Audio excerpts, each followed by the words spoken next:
अस्सलामुअलैकुम। मैं हूं आपका host Kamil Hasan and welcome to another episode of talk cricket with Saleem Khaliq. जैसा कि हमें पता है, पाकिस्तान और जिम्बाब्वे की सीरीज होने वाली है, जिसका शायकीन को बेसब्री से इंतजार है। हम चलेंगे सलीम खालिक सर की तरफ। सर अस्सलामुअलैकुम। वालेकुम सलाम। जी सर, पाकिस्तान और जिम्बाब्वे की सीरीज होने वाली है, बड़ा शायकीन को भी बेसब्री से इंतजार है इंटरनेशनल मैचेस का। किस तरह देख रहे हैं आप पाकिस्तान का टीम सेटअप गोइंग फॉरवर्ड? जी, बड़ी अच्छी बात है कि पाकिस्तान में दोबारा क्रिकेट वापस आ रही है और पीएसएल के जो आखिर के मैचेस थे वो रुक गए थे कोरोना की वजह से। पूरी दुनिया में क्रिकेट रुक गई थी। पाकिस्तान में अच्छा है, बहाल हो रही है क्रिकेट को कि शायकीन मौजूद नहीं होंगे, लेकिन फिर भी लोगों को घर पर मैचेस देखने का अच्छा मौका मिलेगा। और बाबर आजम पहली बार कैप्टनसी कर रहे हैं, तो उनके बहुत मुद्दा मौजूद हैं जो जाहिर है बहुत खुश होंगे। बाबर भी बहुत खुश होंगे कि अपने मुल्क में उनको क़यादत करने का मौका मिलेगा। इस तरह अगर हम देखें तो जिम्बाब्वे की टीम की बात करें तो ऑन पेपर दोनों टीमों का कोई मुकाबला नहीं लगता। जिम्बाब्वे की टीम काफी कमजोर लगती है, पाकिस्तान की टीम बड़ी मजबूत लगती है, लेकिन क्रिकेट में आपको पता है कि मखसूस दिन कुछ भी हो सकता है और अक्सर ऐसे इत्तेफाकात भी सामने आते रहते हैं। तो जो 6 मैचेस हैं, ये 3 वनडे और 3 T20, मैं तो यही कहूंगा कि बहुत ज्यादा पाकिस्तानी टीम को होशियार रहने की जरूरत होगी। हमारी वैसी भी ये रिवायत रही है कि हम नए जो गैर मारूफ क्रिकेटर्स हैं उनको हीरो बना देते हैं, तो हमें बहुत ज्यादा एहतियात करनी पड़ेगी। लेकिन टीम स्ट्रेंथ हमारी बहुत अच्छी है। और अगर आप को याद हो तो 2018 में जो पाकिस्तान टीम जिम्बाब्वे गई थी, तो 5 वनडे इंटरनेशनल पाकिस्तान ने जिम्बाब्वे को हराया था और फखर जमान की बड़ी जबरदस्त फॉर्म थी उसमें। डबल 100 भी की थी, 100 भी की थी, इमामुल हक ने भी 100 की थी उस सीरीज में। तो एक मैच में तो बल्कि मेरे ख्याल 67 पे आउट किया था पाकिस्तान ने जिम्बाब्वे को। 2 मैचों में 200 से बड़े मार्जिन से हराया था। तो इसीलिए मैं कह रहा हूँ कि हमारी टीम ऑन पेपर बहुत अपर अपर साइड पे है, लेकिन उम्मीद है कि प्लेयर जिसकी इसको जहन पे सवार नहीं करेंगे, क्योंकि क्रिकेट में जो गुजर गया वो गुजर गया, जो आने वाला है वो किसी को पता नहीं होता। आपको हर रोज अच्छा परफॉर्म करना पड़ता है।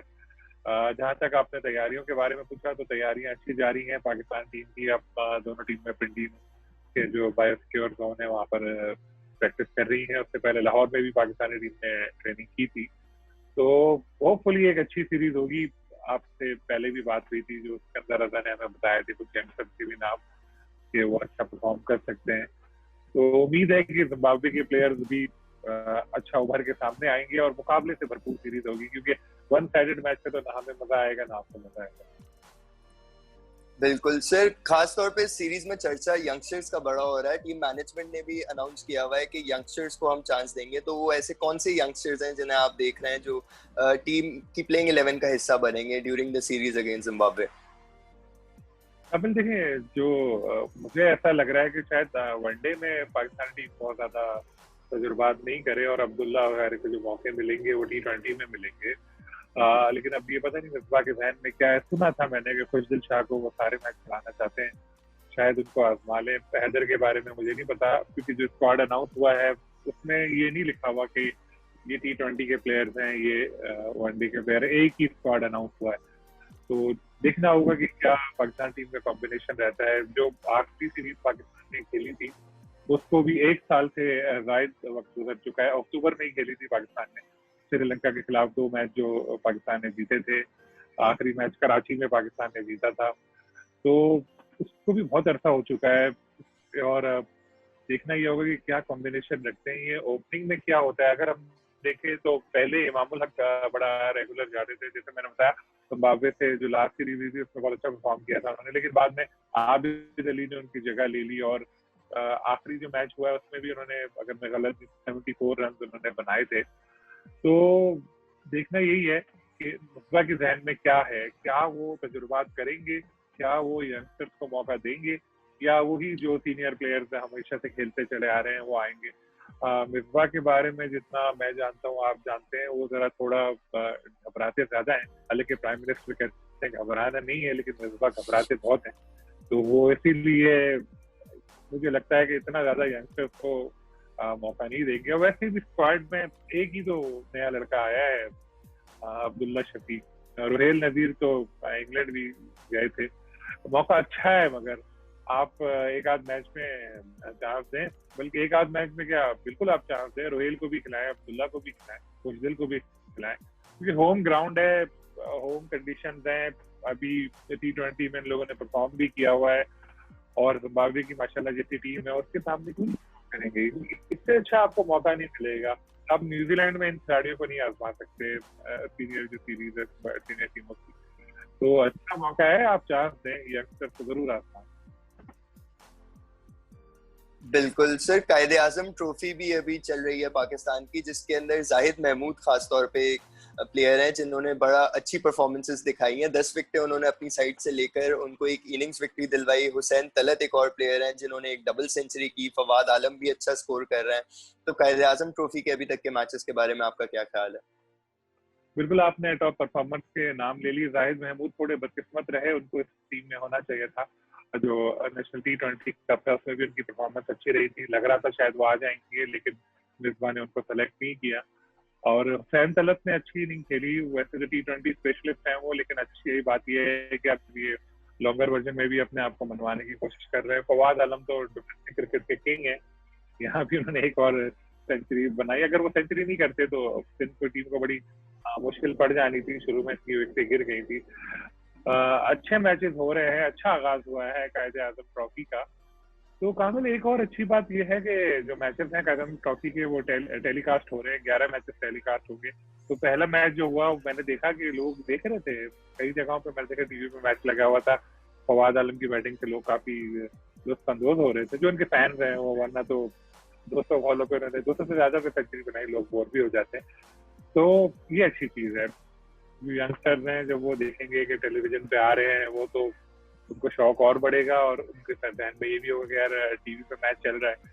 जैसे मैं जब खेलता था तो मैं अगले दिन अखबार का इंतजार करता था कि मैंने 4 विकेट लिए, कल अखबार में मेरा नाम आएगा। तो इस तरह अभी टीवी पे मैच आ रहे हैं तो उन लोगों के लिए कितनी बड़ी चीज होगी कि यार ये टीवी पे मैच चल रहा है हमारा। तो जो दूसरे लड़के हैं वो भी सोचेंगे कि यार हम लोग को भी खेलना चाहिए, और हम लोग भी इस तरह टेलीविजन पे आएंगे। और अच्छी बात यह है कि इसकी जो प्रोडक्शन है वो भी अच्छी है। मतलब मैच लग रहा है तो एक ऐसे जिस तरह एक कोई इंटरनेशनल मैच की कवरेज होती है उस तरह की कवरेज हो रही है। ग्राफिक्स वगैरह भी अच्छे हैं, कमेंट्री बेहतर है इसमें। पाकिस्तान थोड़ी अभी और ज्यादा मेहनत की जरूरत है, और कुछ लोग भी तलाश करने होंगे ऐसे जो डोमेस्टिक मैचेस पे कमेंट्री कर सकें। पर ओवरऑल अच्छा है, एक अच्छी रिवायत पड़ी है। तो अच्छा है, कायदे आजम ट्रॉफी में नया टैलेंट सामने आएगा। अभी तो पुराने लड़के जो हैं वही परफॉर्म कर रहे हैं, लेकिन उम्मीद है और आगे आगे बढ़ेंगे तो और लड़के भी सामने आएंगे। बिल्कुल सर, आपने लाइव कवरेज की बात की। एक और सवाल मेरा बनता है कि सेलेक्टर्स के ऊपर थोड़ी सी अकाउंटेबिलिटी ऐड नहीं हो जाती इससे? क्योंकि जैसे नेशनल T20 के अंदर जाहिद महमूद हो गए, दानिश जैसे प्लेयर्स हो गए जिन्होंने अच्छी परफॉर्मेंसेस का मुजाहरा किया, तो उनका नाम फौरन सामने आ जाता है, लोग पूछना शुरू हो जाते हैं कि इनको क्यों नहीं सेलेक्ट किया। तो आपको लगता है इन लाइव कवरेज की वजह से पाकिस्तान क्रिकेट को इस तरह भी फायदा हो सकता है?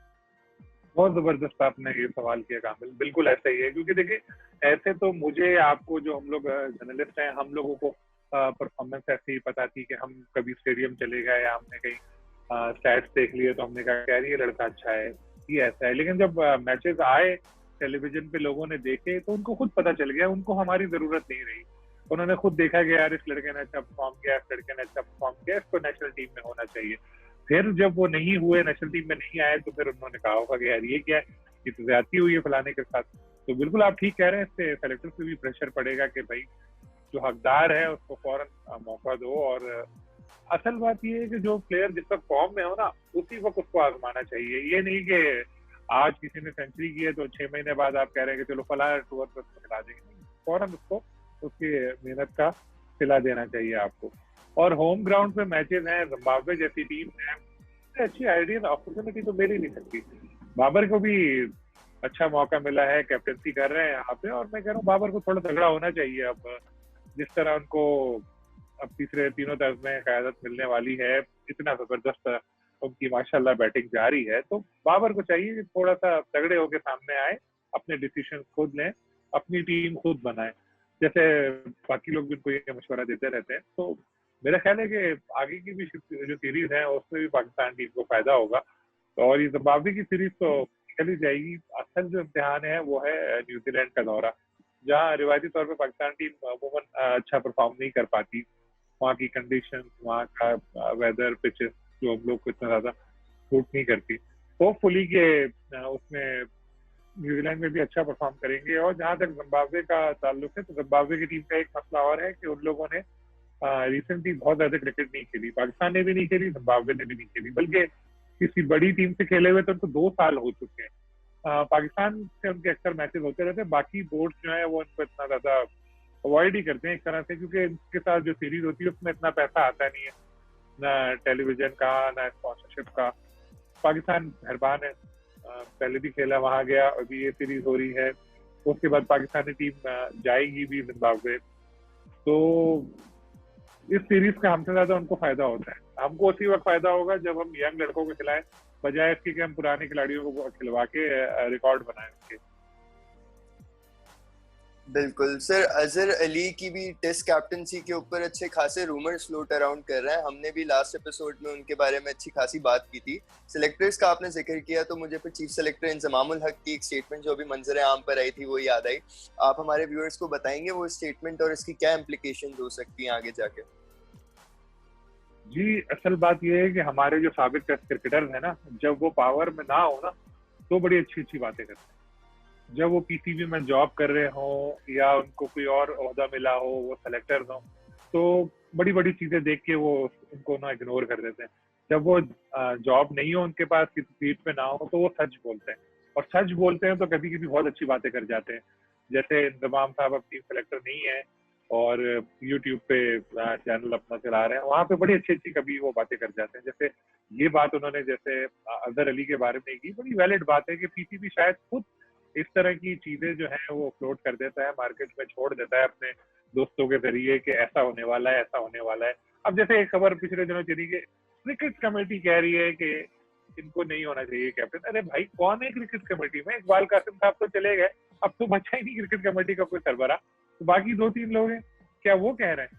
सीधी सीधी तो पीसीबी इन्होंने बिल्कुल ठीक बोला था इंतजाम ने कि वो खुद एक चीज फ्लोट करता है मार्केट में, उसके बाद मीडिया का और अवाम है उसका रिएक्शन देखते हैं कि क्या इन लोगों का रद्द अमल है, और फिर जो है वो डिसीजन लेता है। तो ये भी पीसीबी ने खुद ही किया, मेंटली तैयार कर दिया है सबको कि जी अजहर को हम हटा रहे हैं।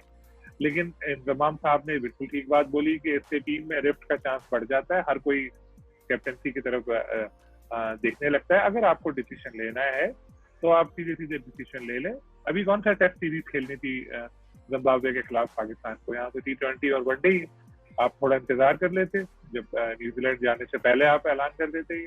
लेकिन पहले करने की जो वजह है वो समझ नहीं आई, और पीसीबी को इस चीज पे जरा थोड़ा ध्यान देना पड़ेगा, क्योंकि अपनी टीम को बर्बाद नहीं करते।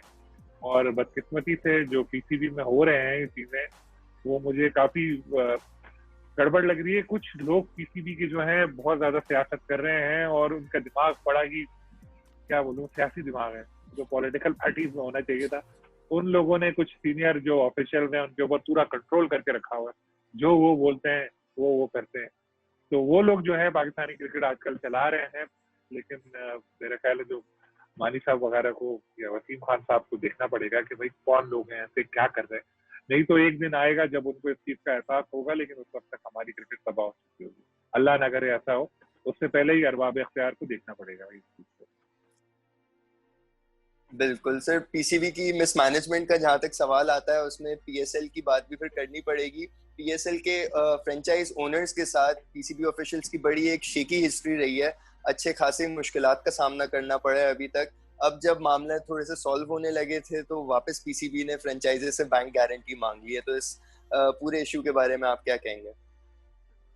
देखिए, एक मिसाल है, उर्दू में कहा जाता है खाया पिया कुछ नहीं, गिलास तोड़ा 12 नहीं।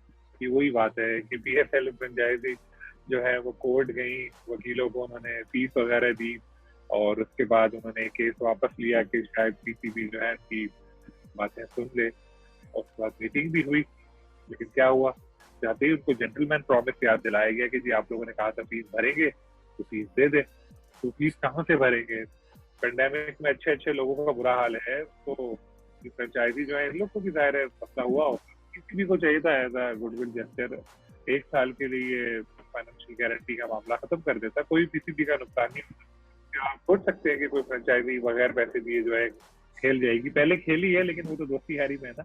अब जो बेचारे जिनकी दोस्तियां नहीं है आगे अरबाब इख्तियार थे, वो टीमें क्या अफोर्ड कर सकती हैं कि वो बगैर फीस दिए खेल जाए? और अगर खेल भी गई वो, तो क्या आगे उनको नहीं पता कि उनको छोड़ा नहीं जाएगा? दो एक जो दोस्त हैं वो तो बच जाते हैं हर दफा, थोड़ा उनको फ्लेक्सिबिलिटी भी मिल जाती है, सबके साथ ऐसा थोड़ी होता है। तो ये सोचना पड़ेगा पीसीबी को कि अगर आप ताल्लुकात अच्छे रखना चाह रहे हैं, मसाइल खत्म करना चाह रहे हैं, तो थोड़ा सा उनको भी ऐसा रिलीफ दें। बाकी जो है बातचीत मैंने सुना है कि बेहतर चल रही है, जो नए सीएफओ आए पीसीबी के, उनके साथ अच्छी मीटिंग हुई है इन लोगों की। कुछ चीजों पे है मामला, एक तो डॉलर का रेट पे है जो है, उसके अलावा एक दो और बातें हैं, तो वो भी सॉल्व हो जाएंगी। अगर करना चाहे पीसीबी तो एक दिन की बात है, सारी चीजें हल हो सकती हैं। और मुझे लग रहा है पीसीबी अब करना चाह भी रहा है, लेकिन उससे पहले एक आध स्टेप उनको ऐसा भी दिखाना पड़ेगा, जैसे फाइनेंशियल गारंटी वगैरह जो है कि इस दफा शायद खत्म कर दें कुछ, ताकि थोड़ा सा जो प्रेशर आया हुआ है फ्रेंचाइजी के ऊपर वो खत्म। राइट सर, आज का एपिसोड मैं जरा अच्छी खबर के साथ खत्म करना चाहूंगा, जो कि ये है कि ऑस्ट्रेलिया और इंडिया के दरमियान जो सीरीज होनी है उसमें ऑस्ट्रेलिया ने अनाउंस किया है कि क्राउड्स वापस आएंगे। तो ये क्या इम्प्लीकेशंस होंगी इसके आगे, क्योंकि हमें पता है कि अभी तो बायोसिक्योर बबल्स के अंदर ही ज्यादातर कंट्रीज के अंदर मैचेस हो रहे हैं, तो क्या ये रास्ता खोलेगा आगे दूसरी कंट्रीज के लिए भी कि वो भी क्राउड्स को वापस लाने की ट्राई करें? देखिए, क्राउड का आना बहुत अच्छी बात है, और आहिस्ता आहिस्ता हालात नॉर्मल होने लगेंगे तो उससे अच्छी कोई बात हो ही नहीं सकती, फिर क्राउड भी आता रहेगा। पाकिस्तान में क्राउड को क्रिकेट मैच देखने की इजाजत नहीं है, लेकिन जलसे में जाने की इजाजत है। आप देख रहे होंगे ऑपोजिशन के जलसे हुए हैं, उसमें कितने हजारों लोग आए। तो जब ऑपोजिशन के जलसे में इतने हजारों लोग आके देख सकते हैं, तो क्रिकेट मैच में भी आ सकते हैं। लेकिन अगर आप देखें एक दूसरे एंगल से देखेंगे तो एक ऐसी तबसरा मैंने किया, तो हालात अभी कोई इतने अच्छे हुए भी नहीं है। केसेस दोबारा बढ़ना शुरू हो चुके हैं और एहतियात जरूरी है। इस तरह कुछ हो सकता है कि जैसे 25,000 की गुंजाइश अगर है तो आपने 5,000 लोगों को आने की इजाजत दे दी और सोशल डिस्टेंसिंग के साथ उनको रखा। मेरे ख्याल शुरू तो करना पड़ेगा ना पीसीबी को, कब तक आप इसको रोक के रखेंगे? आहिस्ता आहिस्ता आपको करना पड़ेगा।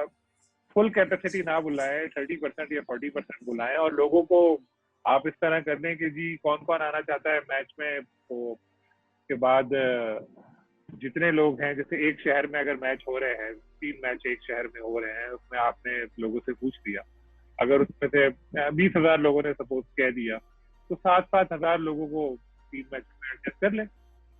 तो करना तो पड़ेगा, क्योंकि न्यूजीलैंड ने भी ऐलान कर दिया, आपने पढ़ा होगा कि जो पाकिस्तान टीम जाएगी end of this year New Zealand, तो वहां पे भी क्राउड आएगा। और ऑस्ट्रेलिया में भी मेरा ख्याल है फुल कैपेसिटी में नहीं जा रहे हैं वो, इसी तरह 50-40 में जाएंगे। तो पाकिस्तान को भी आहिस्ता आहिस्ता करना पड़ेगा। बायोसिक्योर माहौल में हम लोगों ने अभी शुरू तो कर दी है, हमारी डोमेस्टिक क्रिकेट भी हो रही है माशाल्लाह, आगे भी होगी, क्योंकि अभी हमें पता नहीं है कि कितने अर्से तक ये पेंडेमिक चले और कब इसकी वैक्सीन आए, कब पाकिस्तान में आए, कब लोगों को मिले। तो बाकी सब सरगर्मियां तो जारी हैं और एसओपी का कहा जाता है, इतना अमल हो नहीं रहा। तो क्रिकेट में क्योंकि अगर आप चाहें तो कर सकते, फुल कैपेसिटी ना बुलाएं, कब लोगों को बुलाएं, आहिस्ता आहिस्ता शुरू करना पड़ेगा इसको। Thank you so much sir for joining us. ये था हमारा show talk cricket with Saleem Khaliq. Hope you enjoyed it. अगर आप हमें कोई मैसेज भेजना चाहते हैं तो आप मुझे ट्वीट कर सकते हैं @कामिल_ब्रेकडाउन। अगर आप सलीम खालिक सर से बात करना चाहते हैं तो आप उन्हें मैसेज कर सकते हैं @Saleem Khaliq. Thank you for joining us. Till next time, अल्लाह हाफिज।